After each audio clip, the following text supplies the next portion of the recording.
Wayfair is ready to make your holiday season even more joyful. Shop all things home for you and everyone on your gift list. With an incredible selection of furniture, decor, and more. All with an amazing value that'll make this holiday season the best one yet. And right now, Wayfair is turning up the savings even more with huge deals and sales. Plus, thousands of items ship fast and free. Head to Wayfair.com or download the Wayfair app in the App Store to shop the latest limited deals so you can deck it all. The best way to give someone a gift they'll never forget is to give a gift they'll always use. American Giant makes clothes that just keep getting better with age, like their iconic full-zip hoodie that's designed to last for decades. And a gift they'll wear for years is a gift that keeps on giving. But American Giant makes a lot more than just hoodies. They have impossibly comfy sweaters, classic t-shirts, super soft structured sweatpants, even classic everyday denim. All made right here in the USA, with a quality you'll have to feel to believe. American Giant is committed to supporting the local communities that make its products to ensure quality, accountability, and transparency. So you get wardrobe staples that are anything but basic. Be a gift-giving giant this holiday season. Find gifts that will last at American-Giant.com and get 20% off your first order when you use code GratefulAG23 at checkout. That's 20% off your first order at American-Giant.com, promo code GratefulAG23. The holidays are a time to feel and create joy. And what could be more joyous than the look on her face as she unwraps a stunning new jewelry piece from Blue Nile? How about getting 50% off your purchase? Blue Nile offers premium quality, priced below traditional retail. Their online experts are available 24/7 to answer any questions and make sure you've picked the perfect gift. For a limited time, you can get 50% off at BlueNile.com. That's 50% off at BlueNile.com.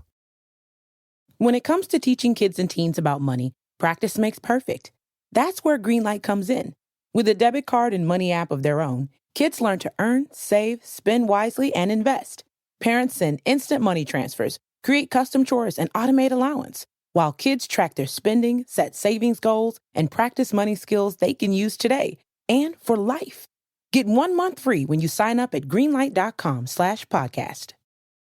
Looking for a fun way to win 25 times your money this football and basketball season? Test your skills on Prize Picks, the most exciting way to play daily fantasy sports. Just select 2 or more players, pick more or less on their projection for a wide variety of stats, and place your entry. It's as easy as that. If you have the skills, you can turn $10 into $250 with just a few taps. Easy gameplay, quick withdrawals, and injury insurance on your picks are what make Prize Picks the #1 daily fantasy sports app. Ready to test your skills? Join the Prize Picks community of more than 7 million players who have already signed up. Right now, Prize Picks will match your first deposit up to $100. Just visit prizepicks.com/play100 and use code play100. That's code play100 at prizepicks.com/play100 for a first deposit match up to $100. Prize Picks, daily fantasy sports made easy. At Kroger, you can find the highest quality products at a great price in every aisle, every day with Kroger brand. So you can stock up on your household favorites that are tried, tested, and loved by you. Because when you get the products you love at great prices, it feels like winning. Shop now, in-store, or online. Kroger, fresh for everyone. Simply the best. Better than all the rest. Hello, this is international football commentator Derek Ray, and you're listening to the Ranks FC podcast.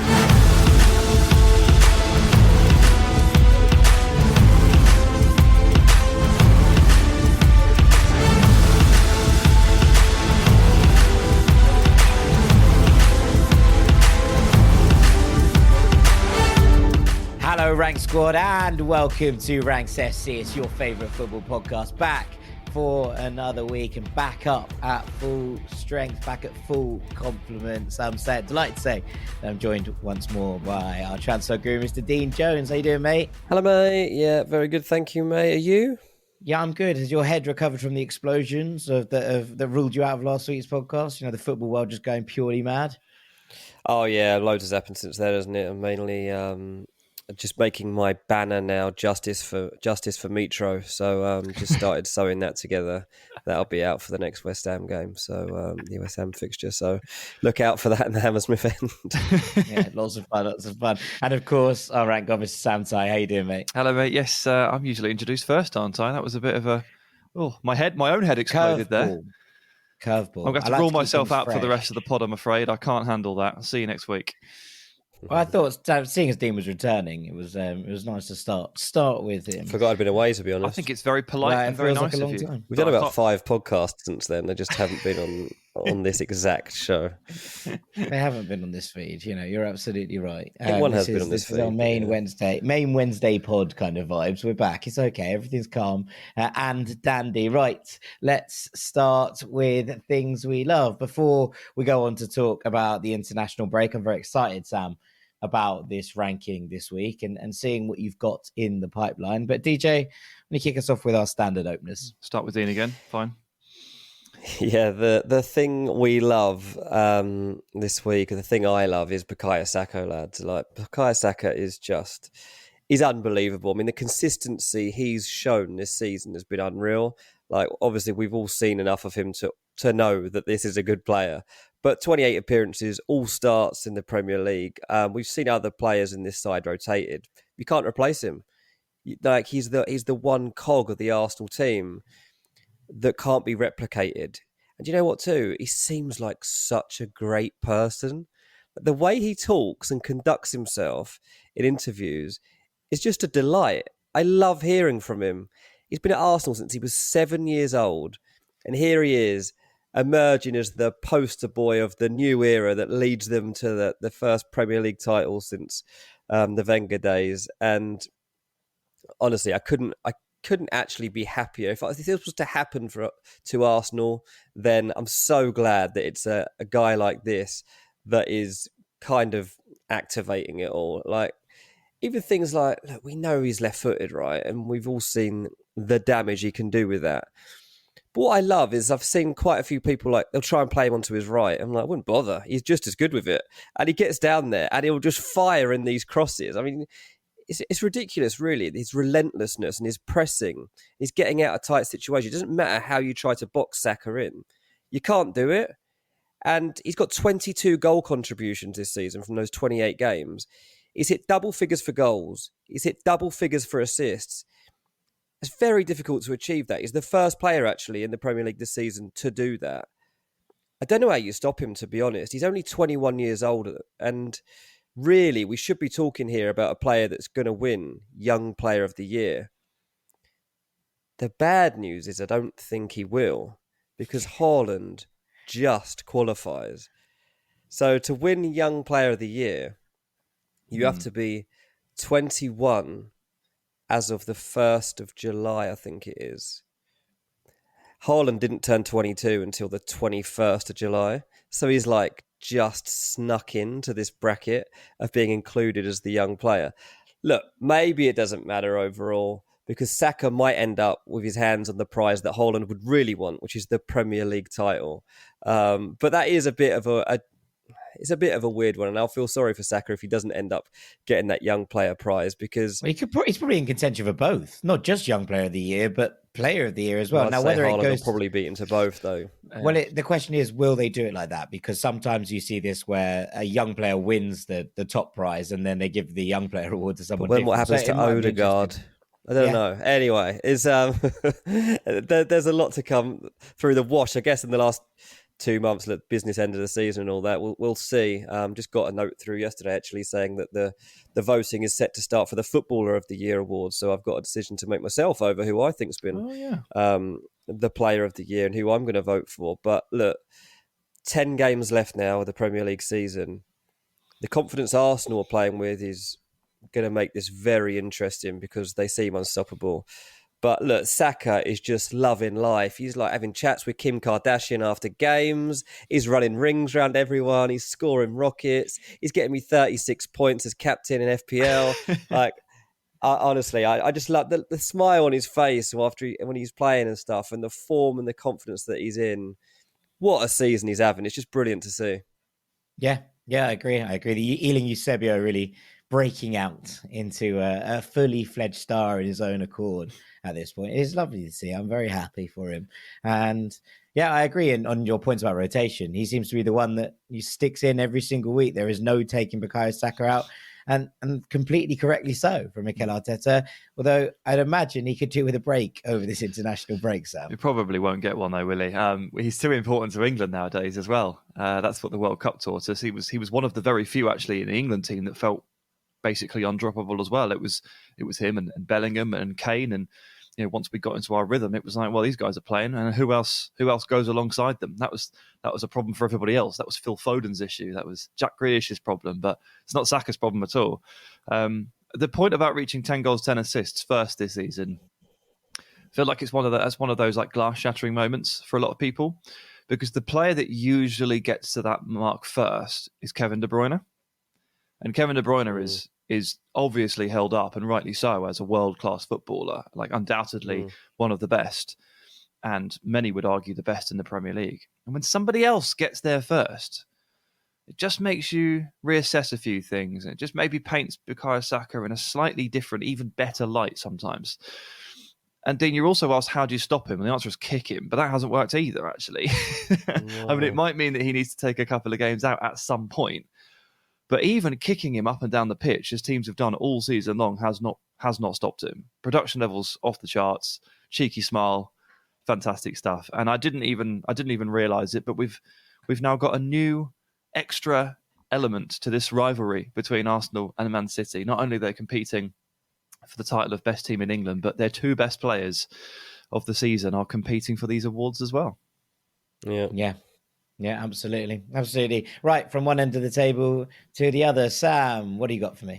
Yes, definitely to the other end of the table. Let Dean talk about all the nice stuff, and I think I'll delve into the struggles of the Premier League clubs, because we've got a quite ridiculous relegation battle happening. I'm sure you've all heard. We've talked about it plenty. 9 teams, very much in it. Anyone from basically 12th down is really, really in trouble, and there's not a lot of points between 12th and 20th. Usually by this point, we have at least one goner, someone who is absolutely, definitely relegated, and it's usually Huddersfield Town. Huddersfield aren't in the Premier League this year, so we don't have a goner. And even Southampton down in 20th are just a handful of points and maybe a win away from jumping up as many as 4 or 5 places at times. It's been crazy. The one thing that often shapes who actually ends up going down is the managerial moves that these teams make, because they all end up changing managers anyway, right? It's going to happen. If you're in trouble, they're going to change their manager. Unless you're Leicester. Unless you're Leicester. I mean, yeah, a couple haven't, but 7 or so have so far this season. And what's interesting to me and what I'm loving is the incredible variety to the different profiles and age ranges of managers that these clubs have essentially turned to. I don't think we've ever had it this good in terms of variety. So I'll run down what's happened. Southampton and Bournemouth have promoted 39-year-old coaches into their first managerial jobs. Everton, Villa, Wolves and Leeds have gone for more established managers in their 50s, although within that range, all 4 of these managers feel very different to one another. They've had very different experiences. I don't think Sean Dyche and Unai Emery have got particularly similar CVs. And Javi Gracia has spent time in Russia, the Middle East and Greece. And then on Tuesday, Roy Hodgson is appointed as Crystal Palace manager at the mighty age of 75. He is almost double the age of Ruben Sayers and Gary O'Neill, appointed by Saints and Bournemouth. And his coaching career, which began back in 1976 in Sweden, is not only older than Ruben Sayers and Gary O'Neill, but it's not far off Unai Emery's total age of 51. I think it's 46 years old or so, 47 years old. And like the reason I paint these comparisons is to underline how varied it all is. And the reason I love it is because I don't think we're that far away, that far removed, maybe 10 years, maybe 5, from there being a very clear and obvious tried and trusted route out of trouble. I put in inverted commas. And it's to appoint Sam Allardyce. Or it's to appoint Tony Pulis or Tony Mowbray or whatever. They're all the same coach. And we've grown out of that, fortunately. We've, added strings to our bow. We've become wiser. We've become more varied and more cultural. And just getting Roy Hodgson back in is a reminder that actually the age range and the different ways that these clubs have gone about their business and they've all got the same goal. It's save themselves from relegation. Look at all the different ways that these clubs are trying to do it. It's fascinating. Yeah, 100%. 100%. It's going to be really interesting down there. I mean, DJ, I know that you'll be interested, especially in that Roy Hodgson reappointment. It feels like Palace have gone back to an old mate for a favour to kind of bail them out while they try and sort things out in the long term. And there's a lot of people criticising it. There's a lot of people talking about how it went at Watford. But I don't think necessarily it's the worst move that Palace could make here. Yeah, I mean, if you dig a bit deeper and understand the situation at Watford, it's very unrelated, to be honest. Roy Hodgson was Crystal Palace manager, obviously, like 20 months ago. Like, he knows the core of this squad. He had a good run with this team, to be honest, until right at the end when people got a bit bored of it and it started to go stale, which is fair enough. Like, that does happen with Hodgson teams. He had good relations within the squad. Like, he understands this team. Like, he understands Zaha, and that's a decent relationship with him and stuff like that. And Palace are found themselves in a mess because, Patrick Vieira, we've discovered from 3 jobs he's had, as a very short shelf life as a manager. And from speaking to people like I have done this week, turns out Patrick Vieira was a guy that actually the team really liked. He was never on the training pitch. Someone said to me he got done about 10% of the training sessions, and the guys that were putting on the sessions weren't really liked within the squad, and they found it quite hard to put their ideas into action. Roy Hodgson will be out there every single day. He will get them, with Ray Lewington, enjoying themselves again. They'll be well drilled, don't get me wrong. Like this, if you were doing an FPL team right now and you had like a wild card, then it's probably worth getting a Palace defender or 2 in here, because the run-in that they've got is against 9 fellow strugglers. And Crystal Palace are probably about to lock up shop and go home. They don't need many points here. They need 10 points from 10 games, basically, to stay in the Premier League. Like, it's not 10 0-0s for Roy. Basically, that's all he needs. It's not that big an ask here that he's got to deliver. But that's why they've turned back to him, because they know this is what he's good at. 2 months, come out of retirement, just help us through this, while Crystal Palace have the big job of looking for, well, they want a high-profile manager. Who is a high-profile manager that's going to take the Crystal Palace job that actually fits and could actually, take them forward, something that Vieira in the end was not capable of doing. So, yeah, look, it's I understand why people would be a bit wary of appointing a 75-year-old man as a manager. Like, a lot of us would just be happy to live to 75, let alone be managing in the Premier League. But this is a man that's got absolutely no doubts about his own ability and understanding of football. He's got an ego that matches his long CV, and he'll believe that he is the man to do it. Yeah, I think that's fair enough. That's fair enough. And it's going to be very interesting to see Roy back. I enjoy how he just called Ray Lewington. He's like, we're getting the band back together. It's like Batman calling Robin to sort things out down at Selhurst. One doesn't work without the other. He tried it at Liverpool. Didn't work. Didn't go at all. No, absolutely. Right. I also want to talk about club changing managers very briefly, but I want to take us to Spain, where Sevilla have fired Jorge Sampaoli. Now, Sevilla fired Julian Lopetegui earlier in the season because results had started to go south. But there was a kind of secondary element to this, which was that Sevilla fans were not having a good time watching the football that Lopetegui decided was his kind of personal brand. Now, while Sevilla were winning and winning things, that kind of went under the radar because they were like, well, we're winning, we're 4th, we're in the Champions League, we're winning Europa Leagues, it's fine. As soon as the results went south, his shelf life in that regard was actually much shorter than maybe it should have been, considering what he'd achieved, because the football wasn't very good. And the Sevilla fans demanded better football from their side. Fine. So they bring in Jorge Sampaoli. On a separate note, Jorge Sampaoli, since walking away from Marseille, has obviously watched Marseille climb up the table. They are PSG's only serious challengers. And he's like, maybe I shouldn't have left that job. He's now been sacked by Sevilla after a period where I think he took over when they were 1 point above the drop zone. He leaves them 2 points above the drop zone. Progress. So in that way, he's been a progressive success. He's also into so many other ways. He's also into the Europa League quarters. Yes, indeed, he is. But that kind of goes without saying. It's Sevilla. That's what happened. It's like PSG winning the league. It's not an achievement. If you're Sevilla and you don't win the Europa League, you'll be like, oh, what's gone wrong here? But anyway, the kind of point being that the managers they're now discussing terms with appear to be either Jose Bordalas, who was at Getafe and Valencia, or Jose Luis Mendilibar, who is formerly of Alaves and Eibar. Now, what these two managers have in common is the fact that they play really strict 4-4-2. Really high pressing, direct, long ball 4-4-2. And I just wanted to say that the thing that made me laugh, and it made me smirk when the kind of news came out, because I was like, careful what you wish for. It would be my main message out of this. Sevilla fans wanted Lopetegui gone because they didn't like the football. They were like, fine, we'll get Sampaoli, and it hasn't worked. They are now looking at either Bordalas ball or Mendilibar ball. And the kind of secondary point to this is that Mendilibar looks like the favourite at this point. Yesterday, it looked like it was going to be Bordalas. Today, it looks like it's going to be Mendilibar. Now, things can change very quickly in Spain, of course.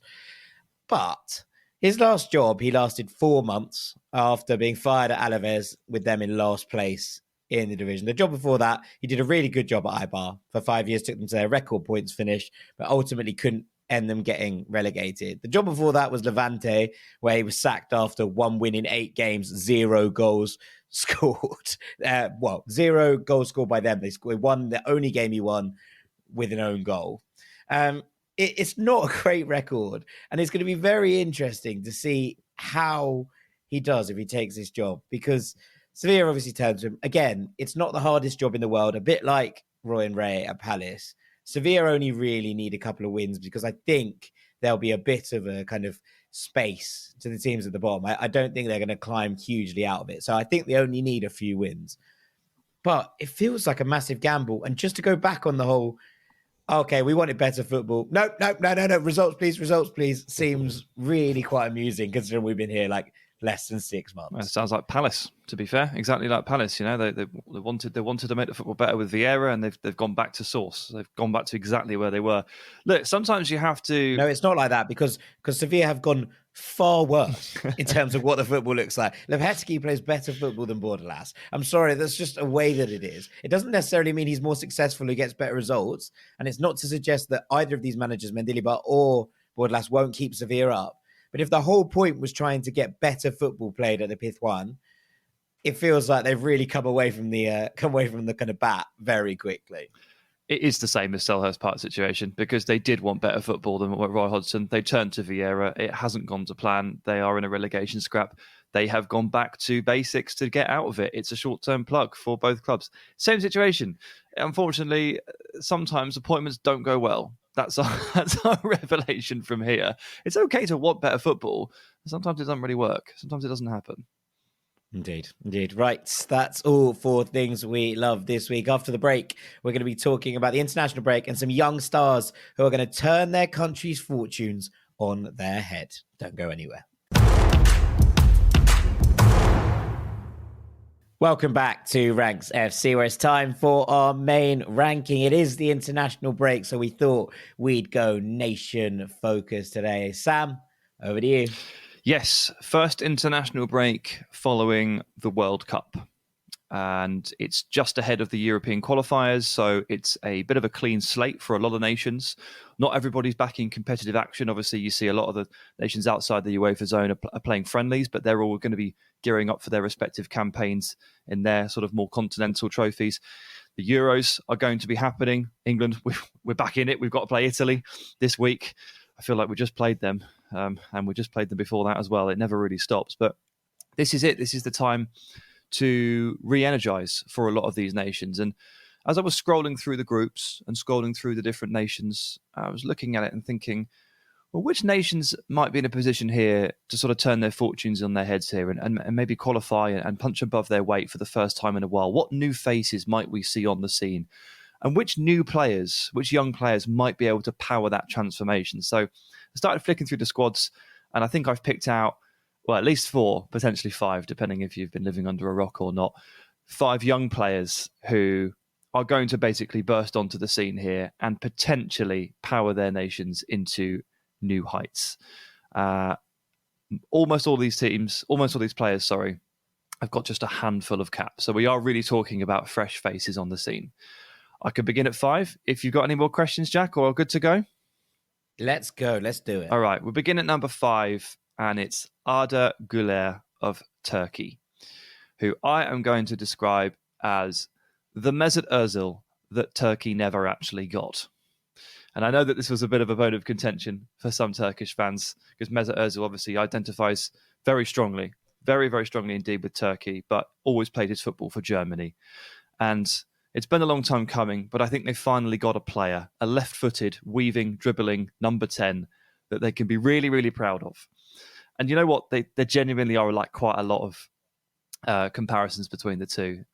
They do move in the same way. They do manipulate the ball in the same way. And they also have that little extra pass in them in a direction that you couldn't possibly have foreseen, or that one extra touch that no other player would take that just changes the angle for the better. He's definitely got that gene to him. He has one cap for Turkey, just one cap. But this season, he started to work his way into the Fenerbahce first team. We've seen him on Thursday nights in Europa League and Europa Conference stuff. We've seen him play weekends, and Fener are in a title race. They're second in the league behind Gala, 6 points back, but one game in hand, and they're giving this guy real opportunities to have his say. And from a Turkish perspective as well, there are a couple of other developments that might clear the path for him, because maybe this time last year I'll be looking at this and saying, well, Turkey have a very capable number 10 in Hakan Çalhanoğlu. But over the last 6 months, he has dropped really deep in Inter's formation, and he's become the player that actually covers Marcelo Brozovic as the deepest midfielder in a 3. So if you put him deep in midfield, where he's now very comfortable, alongside maybe Orkun Kökçe or maybe Salih Özcan from Dortmund, who has great energy, this is a great midfield. All of a sudden it's like, well, hang on a minute. Not only is this quite well balanced and pretty competent, but it also has a vacancy in the number 10 role where Arda Güler can maybe step in. So let's see exactly how big the steps are initially. I think over the course of this qualifying campaign, he's going to nail down a spot as the prime creator for Turkey, possibly playing with Çalhanoğlu and Kökçe or Özcan. And all of a sudden, it's like, wow, actually, Turkey, who crashed out so hard at Euro 2020 and then did not qualify for the last World Cup, could be back at it once again.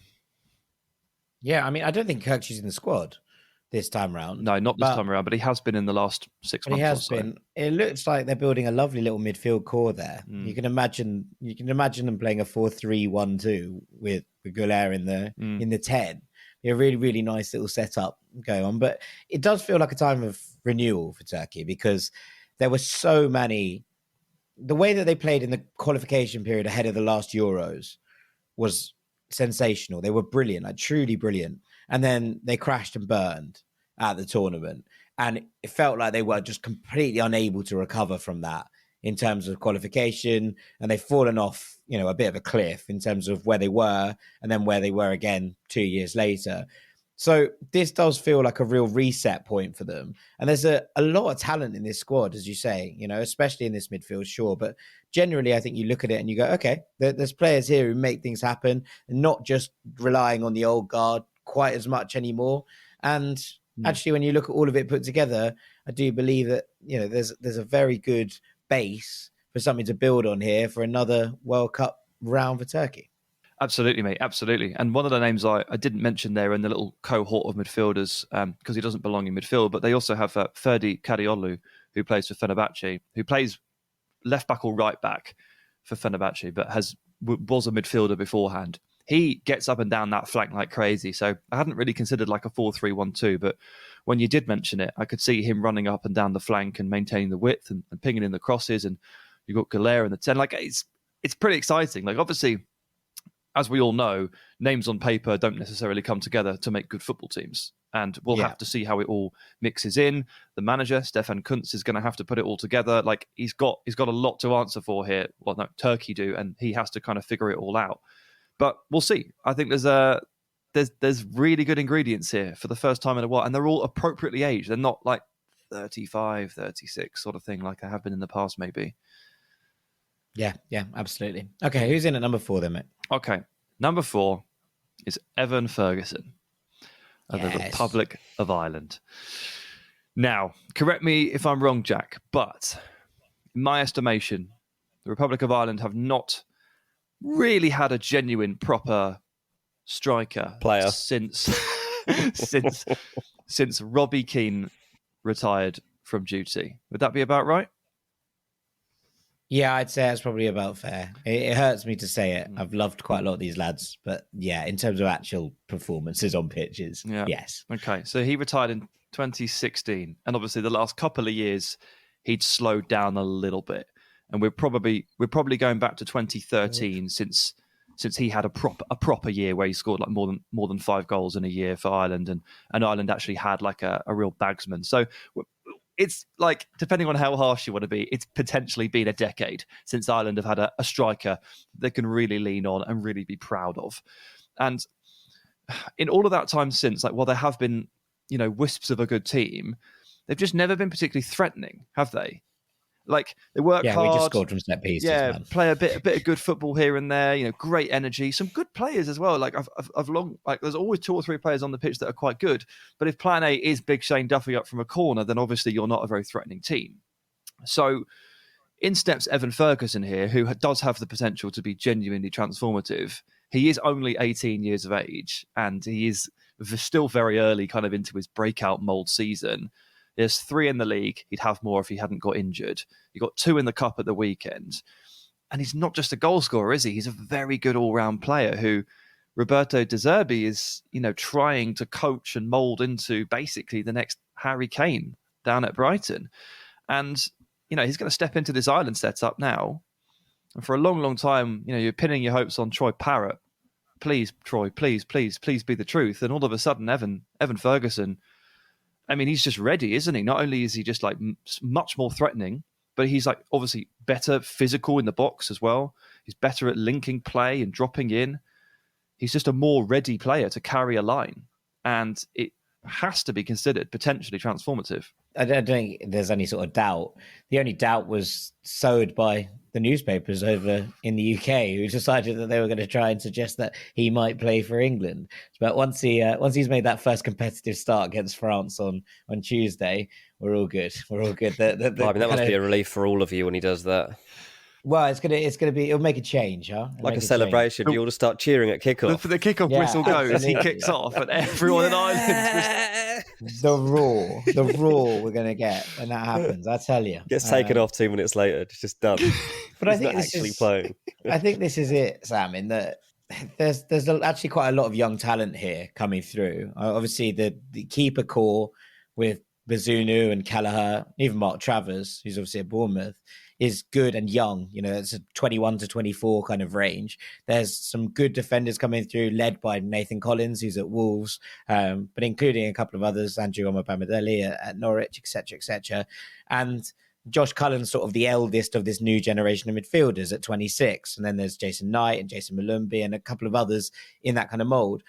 It does mean that you're looking at it and going, okay, all right. And, Joe Hodge is someone, for example, he's not been called up this time around, but who's been playing Premier League football for Wolves, who is Irish. And there feels like the bare bones of a really good squad with a little bit of extra on the elder side, the likes of a Cullen, who'll be 29 at the next World Cup. You need that, right? You can't just have a load of 18 to 20-year-olds and throw them in at the deep end, unless you're apparently Feyenoord, who are just doing it anyway. But it's just generally, I think you need that kind of sense of experience. And it just feels like Ireland are going into a cycle with a generation, I hate the words golden generation, but a generation that feel like they have the potential to turn things around again. And Ferguson was the kind of last point of that. And there's lots of good young strikers coming through who aren't necessarily that mould, right? You've got the likes of an Adam Ida, who I really like, Michael Obafemi, Chidozie Ogbene, Parrott as well, you mentioned.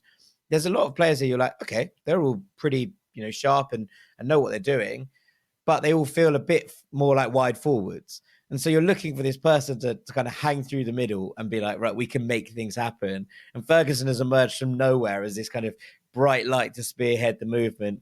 I'm on board. I don't think it's going to be enough for Ireland in this cycle. We're in a group with the Netherlands and France.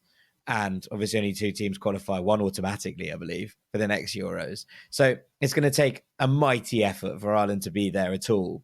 But I do think looking towards the next World Cup, and obviously we've seen the expansion announced this week, firmly by FIFA.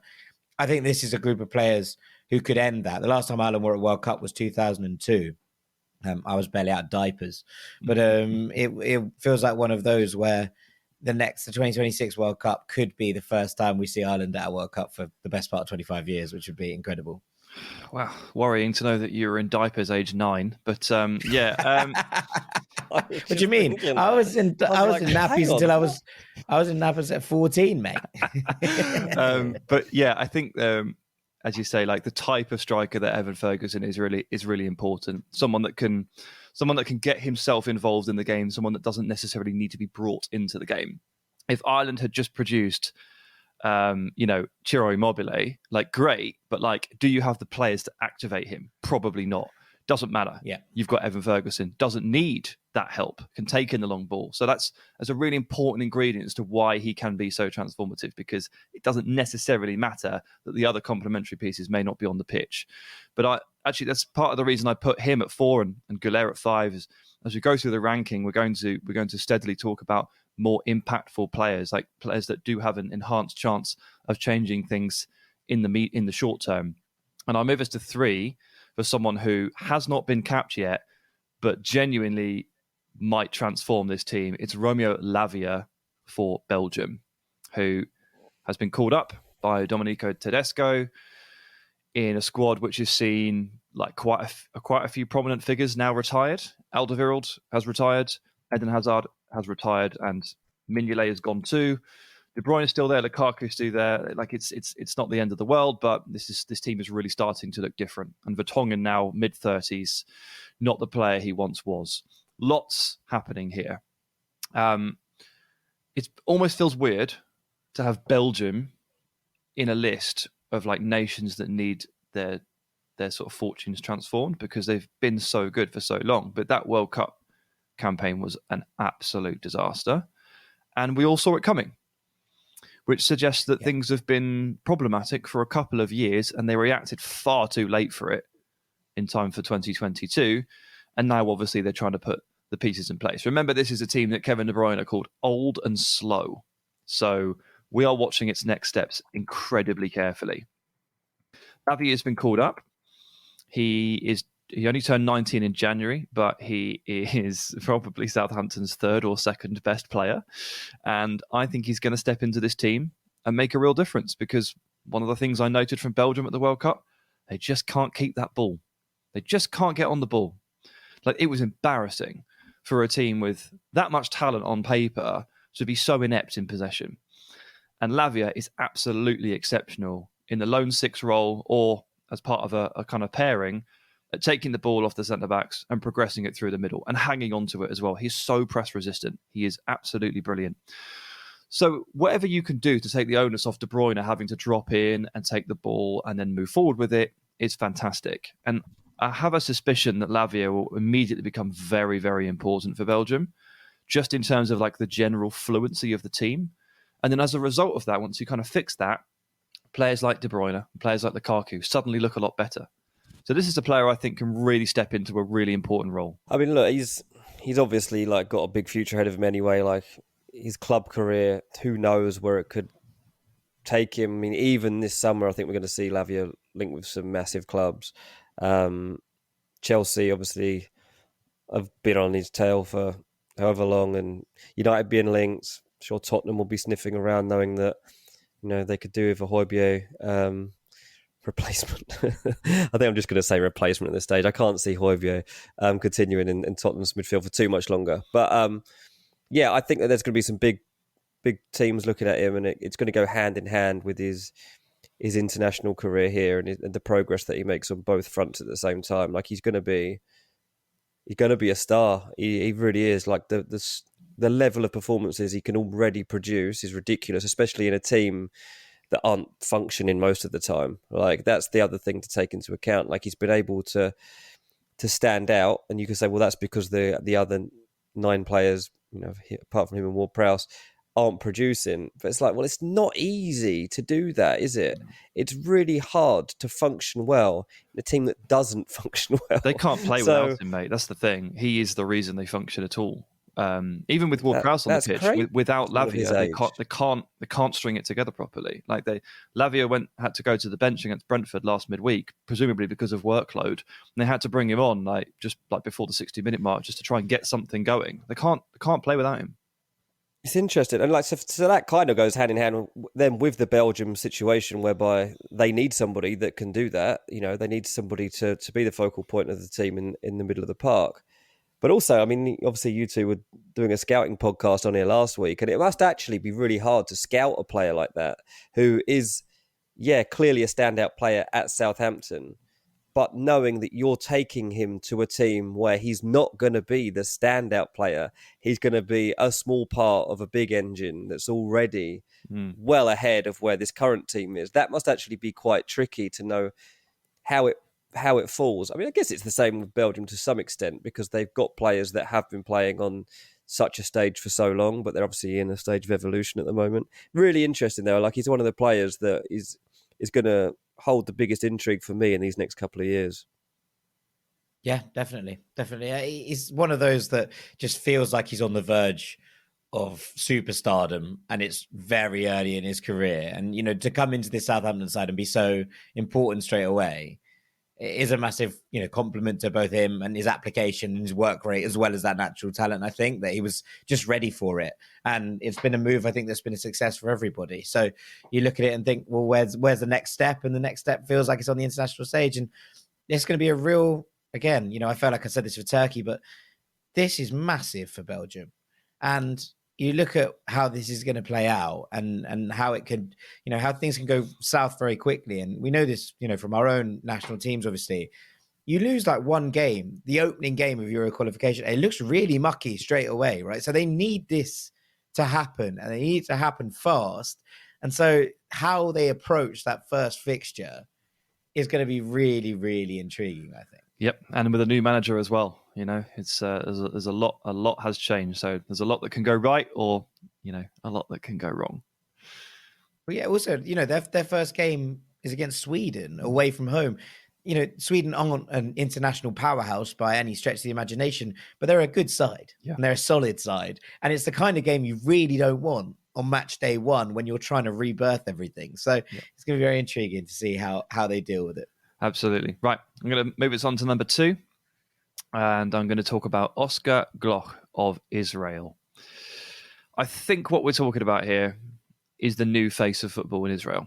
Like, the level of hype and popularity that he has accrued at age 18 is absolutely crazy. And there's a good reason. Mate, it's almost like you haven't heard of Mana Solomonania, which is currently sweeping the country. Interesting. I actually wrote... You're going to eat these words, mate. You're going to eat these words. That's interesting. I wrote down 22 seconds for amount of time it would take Jack to mention Mana Solomon, and you beat it by like an easy 12. But no, it's Oscar Gloukh. He's the one, and for good reason. Like, incredible footballer, really extremely good, creative number 10 player and goal scorer. So Arda Guler is similar kind of player there in that sense. But Gloukh has already got like this, I don't know, this like power behind him from his nation, because he was pivotal in the Euro under-19s last season, or last summer, where Israel got to the final. Like, Israel getting to the final of an unders competition is absolutely incredible. And on the way, he scored 4 and he assisted 2, and he scored in the final. And they lost to England in extra time. But Israel getting... Did he score in the final? Yeah, he scored in the final. Scored the first goal in the final. But we beat them. But he got a silver medal. Like, he led that team to the final, and they're so proud of him. And obviously a lot of hype then going back into Israeli football. Didn't last there long. He's gone on to make his senior debut. He scored his first goal against Cyprus. He's moved to RB Salzburg, where he now starts, and he's already bagged his first assist. Like, this guy is on like a rocket trajectory, and he's going to be incorporated as a key part of this team 100%. And he's really, really good. So fair enough. Now, in placing him at number 2 here, I'm projecting a big impact, short term and medium term. I'm also looking at Israel and what they have or have not achieved in international football, and asking, can he be the pivotal factor here? And the reality is Israel have qualified for one World Cup. It was in 1970, and that's it, right? They're not exactly regular customers on this stage. And they're in a group with Switzerland, sure, but also Kosovo, Belarus, Andorra, and Romania. And it's not just Gloukh. There's a guy at Fulham you may have heard of called Manor Solomon. And then there's Never heard of him. Leo Abada at Celtic. Rubbish. There's I've heard of him. There's Sean Weissman at Granada. They've got a decent little team getting put together here. Like, it's not bad. And I'm just looking at that collection of teams and I'm thinking, could they? Genuinely, could they? With the power of Oscar Gloukh kind of pulling the strings there. It's possible. Yeah, I think so. That's a group you'd like to be in. If Ireland were in that group, I'd be over the moon. Like, let's put it that way, right? That's a group that you go, okay, there are some good sides. Kosovo have rocketed up since they were allowed on the international scene a couple of years back. They've become a very good side, so they deserve credit. Yep. Switzerland, they will win that group. It's just what they do. They're not going to be very exciting. They're not going to be fun to watch, but they will be at the Euros. But could Israel come second in that group? Yeah, I think they could. I think that looks like a two-way tussle between them and Kosovo, and that's no disrespect to the other nations there. Romania, I'm sure, will want to have their say, but it doesn't feel like the Romanian teams of old. They've got a few players coming through who people are excited about, but just generally, I think that it looks like a group that Israel will feel that they can look at and go, why not? Yeah. Maybe we can get to get second and qualify in terms of the qualifiers. 100%, yeah. Looked at it and just thought that is wide open for them. And in years gone past, they've had one or two good players. Like Israel have had good players. Yossi Benayoun has been fantastic, obviously, but I think they've got 3 or 4 here, and that's the stardust of this new golden boy, who is genuinely like exceptional. And I'm just starting to dream on their behalf. I wonder how excited they are if I'm this excited. Yeah, I imagine they are very, very excited. Okie dokie. Who's then at number 1? Okay, so all the players that we've talked about so far have got a handful of caps, if any at all. I think the max is 2. Lavia has none. But we're going to change tact a little bit here. And he does feel like a bit of a separate case. But he is the definition of a young star who can transform his nation's fortunes. It is Erling Haaland of Norway. No, who's not playing in these qualifiers. He's unfortunately injured. Not a great start for me here, but I still wanted to talk about this because it's something that always perplexes me whenever I remember it. But Norway actually haven't qualified for a tournament for some time, and this is one of those things where, like, when you're a kid, when you're like, age 4, 5, 6, 7, whatever it is, still in diapers if you're Jack's case, and you're taking in the teams in a World Cup setting, or you're looking at your sticker book and you're seeing these teams, you automatically assume that these teams are like, okay, so these teams qualify for every World Cup. Like this is who's at the World Cup. And then obviously, as you get older, you realise that some of them are never seen again. And it's been the case for a team like Scotland, and it's been the case for a team like Norway, who had a golden patch from 1994 to 2000, qualified for 2 World Cups and the Euros, and since then, absolutely nothing. Absolutely nothing. Into the 23rd year since Norway have done anything at all, which is felt really strange because they've obviously had some really good players. But now they have Erling Haaland, and he's quite good. And while his development... He is quite good. His development did come a little late for the last cycle, but look at him now. And look at how Norway are primed in this cycle. Also consider his supporting cast. It's not just Erling Haaland, is it? It's Martin Ødegaard and like Morten Thorsby and Sander Berger and Benfica's Fredrik Aursnes, Ola Solbakken at Roma. Like, I really like Hugh Vetlesen at Bordeaux as well, who took over from Solbakken when Solbakken went off to Roma and has done really, really nicely there. He's about 23, I think. Yeah. He's a good player. I'm not sure if he's in the squad or not, but he's a very good player. Got Marcus Pedersen at Feyenoord, Julian Ryerson at Dortmund. Ryerson. Ostergaard at Napoli as well. Like, doesn't play that much. He's part of a very good team. It always stuns me when I find out that Leo Ostergaard is 23. Yeah. I'm like, that guy feels like he's been around forever. He was at Stoke and then he was at Brighton and all sorts of different things. But yeah, he's a good player. And I think that they're in good shape. The only place they're not in good shape is in goal. yes, they're not. Then let's not talk about that. But never mind. But the rest of it is all good. And obviously, having one of the world's best strikers is tremendous help. And for those of you that don't necessarily keep up with his international football records, Erling Haaland's goal rate is basically the same as it is at club level: 21 goals in 23 games for Norway. And he's actually only 12 goals off the all-time record Norwegian national goal scorer. A record. Is it Torre-Andre Flo? No, it was set back in 1937. He's barely got started. Roy Hodgson was manager.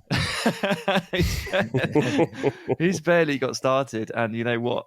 It just wouldn't surprise you if in 2 years' time that goal record has crumbled. So, obviously, a bit of a spanner in the works when he has to withdraw from these early games. I don't know if this is a good thing or a bad thing that he's missing for the Spain game. Like, do you paint it as, well, they'd have lost it anyway?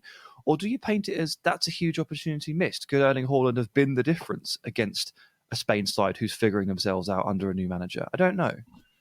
Yeah, absolutely. The second for me. Yeah. I think that we have no idea what Spain are going to look like. It's really exciting, and I'm really excited to see them play and really intrigued about how they're going to set up. But absolutely missed opportunity for Norway. I mean, they've got Alexander Sørloth, who's in absolutely dreadful form for Real Sociedad, so that'll be fine. That'll be fine. But look, you say it's not just like we can use Haaland as a proxy to talk about Norway, to talk about the fact that they've got a good generation coming through. They've got Arsenal's captain feeding the bullets for when Erling is finally back, and you presume that he'll be a part of the June games. And I think Norway are finally going to reach a tournament, for the first time in over 2 decades. It's been a long time coming, but this is probably the chance. Yeah, there's a couple of players who weren't called up for this who you'd imagine are going to be part of the kind of setup as well for the next couple of years. Christopher Ajer is obviously at Brentford.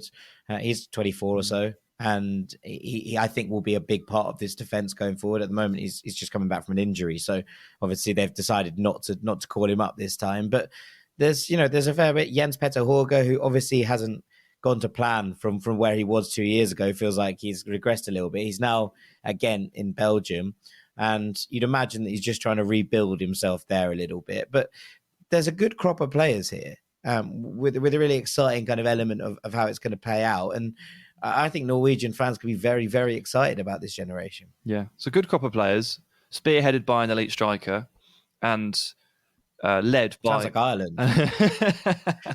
And led by, one of the best creative midfielders in the world. Like, the ingredients are most certainly there. It stuns me, really, when I look back at, when I was looking at Haaland's goals and the national record for Norway. I was looking at the players that they've had represent them, and you mentioned, Torre-Andre Flo there. They've had Ole Gunnar Solskjaer, who was obviously part of the last team that got anywhere for Norway. They've had some big John Carew, and they had John Carew, and their record caps holder is John Arne Riise. Like, they've had genuinely good players, but don't think they've had this many good players at the same time, and they've never had 2 elite or borderline elite players playing for them at the same time, I don't think. So it does feel very different this time around. And John Arne Riese's brother, Bjorn Helge Riise. Oh, yeah. Did he play for Fulham? Footballer himself. Yeah. Both of them played for Fulham. Of course, yeah. Yeah, it's pretty mad, though. It will be good to see how this takes off, because it seems like it can't fail. If you can just make those, even 3 of those players that you mentioned, function well, the best, 3 the best, you're in. You should be. Odegaard and Haaland alone should be, get you to this next, tournament. The doors are opening for all over the place now. I know that. And so, everyone suddenly feels like they've got more hope and chance of reaching these tournaments. But you've got Erling Haaland. It's done. And it's not like he can't do it for Norway. It's not like it's he's good. 21 and 23, mate. It's got to be. It's got to be. It's got to be.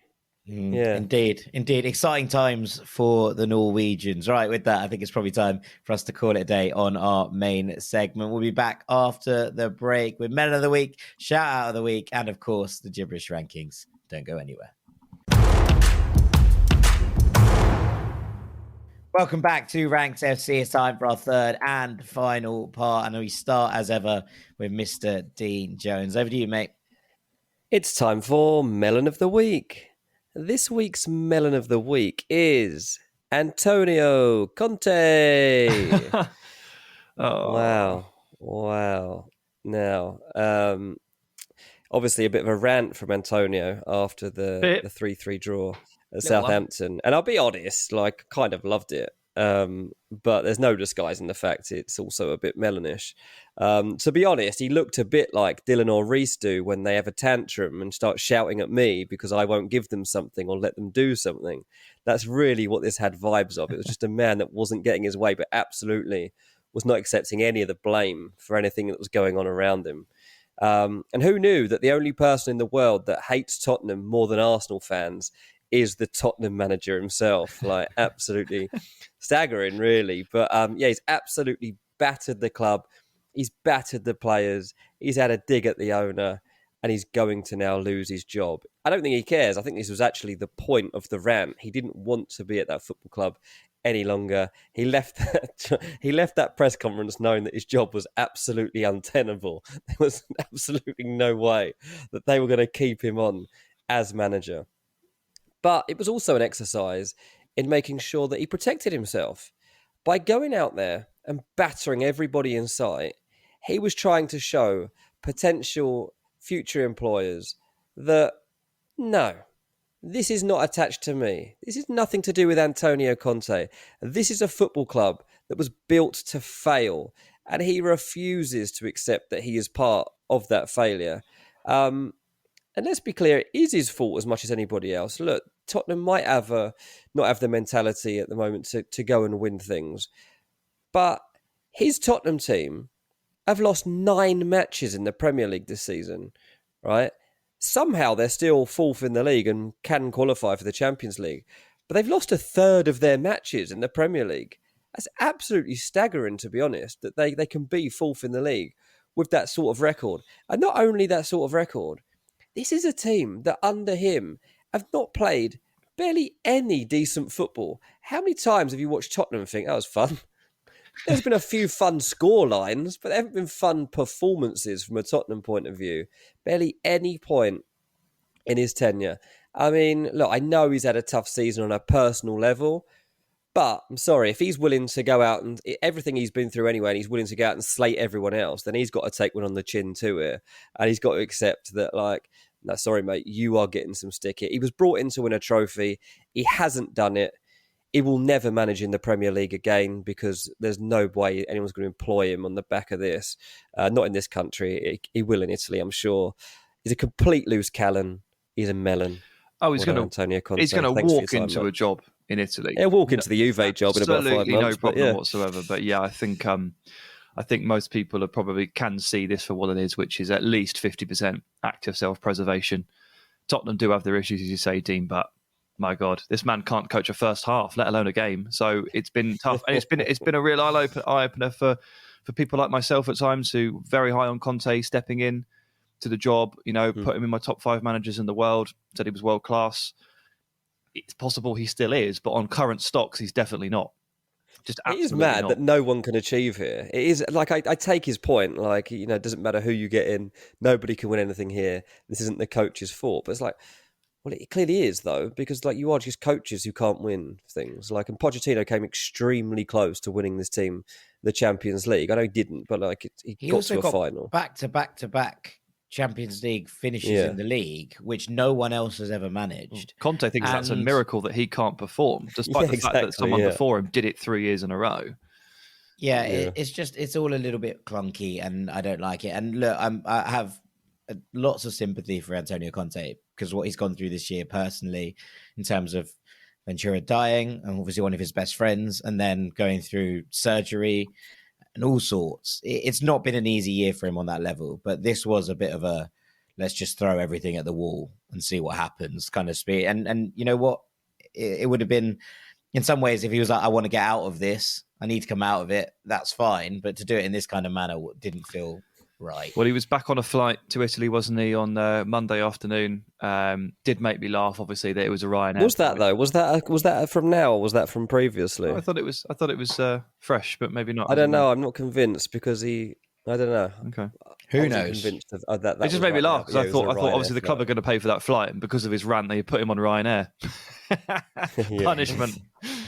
Yeah. You just had to fly out of London Luton. No one wants to do that. All right, Dean. Who is our shout out of the week? This week's shout out of the week is Boosa Nugget in the USA. Thank you for this. He said, best sports podcast, 5-star. Hello. That's interesting, isn't it? Best sports podcast, blimey. Big praise. Obviously, I mean, we are big on baseball and all the other sports here too. You can listen to those on Mondays and Tuesdays and Thursdays and Fridays on our other feeds, obviously, the way where we rank everything that's best in baseball and basketball. Yeah. Anyway, he says the only podcast I listen to. Amazing. No wonder he thinks we're the best sports podcast. Amazing guys, and the content covered is really insightful. I got Patreon and subscribed just for this podcast. That's brilliant. Well done, mate. That is exactly what we were hoping for. He said they could charge triple the price and I'd still pay. Well, breaking news, Bruce and yours have just gone up, mate. He said it's that good. I've listened since episode 1 and I hope this never stops. Boosa Nugget. No, well thank done, you, mate. Boosa. I have to say, Cody Fielden, I've got to give him a little mention here because he also wrote in to say the pod is so good he invited us to his wedding, and he did in fact do that. So I've got to give Cody a shout out there. Indeed. 2 wonderful reviews there. Thank you. Please do keep them coming in over on Apple or whatever you use. On Spotify, I think you can only do the stars, but if you can get over to Apple and give us a review, it does help us to grow, and we really appreciate it. But with that, we're back with a new gibberish. We are. I think this might break the record for most amount of gibberish ever spoken in a gibberish. I'm going to rank the best oven temperatures to cook at. I've only ever used 180, so I wouldn't know. I'm so with you, Dean.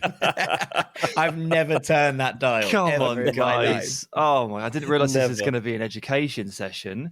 Obviously, bear in mind, this is with a fan oven. And yeah, at number 3, it is 180 Celsius, which over in America is about 350-ish in Fahrenheit. So just to get your bearings there. This is the bog standard temperature in the age of the fan oven. It's gone. Everything cooks at this. What on earth are you the only one you need. It's the workhorse temperature. It's obviously ever present, and it can deal with pretty much anything you throw at it. However, it is not the most exciting. But can you compare it to a footballer and then compare the other ones to a footballer as well? Just to really pull this back to our old school BR days. Well, you can help me out with it, yeah. But yeah, who would you pinpoint as a workhorse, ever present? It's got to be a holding midfielder, hasn't it? Can deal with pretty much anything you throw at it. Can play in different systems. João Moutinho. Yeah, nice. Yeah. Good stuff. Been around forever. Never going to change. Do whatever you need to do. I mean, look, the best thing about this temperature for me is that if you've thrown away the box or container for some of your food and you don't know what temperature it's supposed to go on, you just put it on 180 and you trust the process, and it will not let you down. So it certainly gets a position in this ranking, but it is pretty bog standard, guys. Okay, all right. Let's find out what other temperatures you can use. This is new. This is fresh. So at number 2, we're going to drop 20 degrees and go to 160 Celsius, which is about 320 Fahrenheit. And this is what I describe as the fun zone on the oven. And it's for 2 reasons. First of all, this is the perfect temperature for baking biscuits and cookies. Delicious biscuits and delicious cookies. And it's also possibly a signal that you're going to be a bit fancy with your food. So I'll give you an example here. If you were to pan fry a duck breast and crisp up the skin and then pop it in the oven to finish it out, you'd probably start with the crisping of the skin down on the pan, and then you'd pop it in the oven. You're probably hitting about the 160. 180 would be too high. It would cook it through too quickly. It would ruin it. If you're doing a slow roast of something, this sort of temperature might be your best friend too. And something that we eat a lot of in this household, tender stem broccoli. Cover it in salt and pepper and oil, so not very healthy at all, but stick it in at 160. 180 would be too high. It burns the florets far too quickly. So I think this is pretty exciting. 160 means you're doing something cool. So this is a fancy number 10. I think it is a fancy number 10, yeah. Let's call it Kaka. Okay. All right. 160 A is fun, fancy number 10. Yeah, 160 is prime caca. So into number 1, my favorite oven temperature, can you believe I just said those words, is 210 Celsius, which is all the way up into 410-ish on Fahrenheit. And at the end of the day, I think this is not only just quite exciting, but also incredibly useful for a few things that are particularly pertinent to me.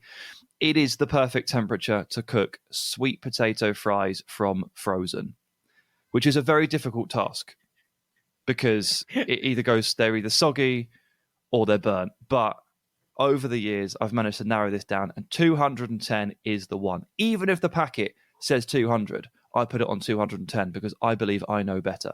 The temperature is key. I'd also say that most of the like sourdough wood-fired pizzas that you buy, that you stick in the oven, they need to go in at a slightly higher temperature as well. They need to go in around 210. Again, it's for a short time. It's probably 12 minutes, but it's at this kind of temperature. Also, I'll just say that if you are cooking maybe like a beef joint, you probably stick it in, give it a 20-minute blast at 210, and then you're turning it all the way down to maybe 160. So if you begin at 210 and then go down to 160, you've absolutely hit the jackpot here, as far as I'm concerned. It's 2 of the 3 best oven temperatures in existence. But it also means you're probably cooking a brilliant beef roast, and I am very excited for you.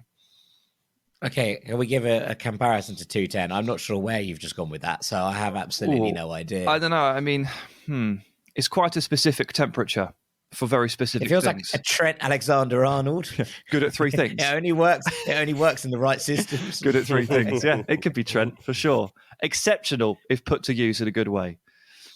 Okay. All right. Fair enough. Thank you, I think, for that, Sam. I'm not sure what has happened, but we'll run with it. And with that, I think it's time for us to call this a day. So all that's left for me to do is say thank you very much. The rank got Mr. Sam time. Cheers, buddy.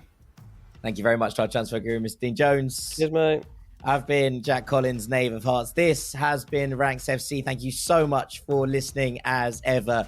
If you do want more from us, our link to the Patreon is in the description. We'd love you to come and join us over there. The free trials are still active if you've not been in there before, so you can get a month. Find out if you like it before you sign up permanently. And we'd love to see you over there for 2 extra podcasts a week. Thank you for listening, and we'll see you next week, gang. Take it easy. Peace. It's Ram season, which means it's time to serve with Ram 1500, Ram 3500, and Ram TRX. Hurry in now for great deals on the trucks that are built to serve. Right now during Ram season, get 10% below MSRP on the purchase of a 2023 Ram 1500 Laramie. Not compatible with lease offers or with any other consumer incentive offers. Contact dealer for details. Take retail delivery by 5/31/23. Hey parents, Greenlight is here to take one big thing off your to-do list, teaching your kids about money. With a Greenlight debit card and money app of their own, kids and teens learn to earn, save, and invest. You can send money instantly, set flexible controls, and get real-time notifications of your kids' money activity. Set up chores and put allowance on autopilot to reward them for their hard work. Then learn about the world of money together. Get 1 month free when you sign up at greenlight.com/podcast.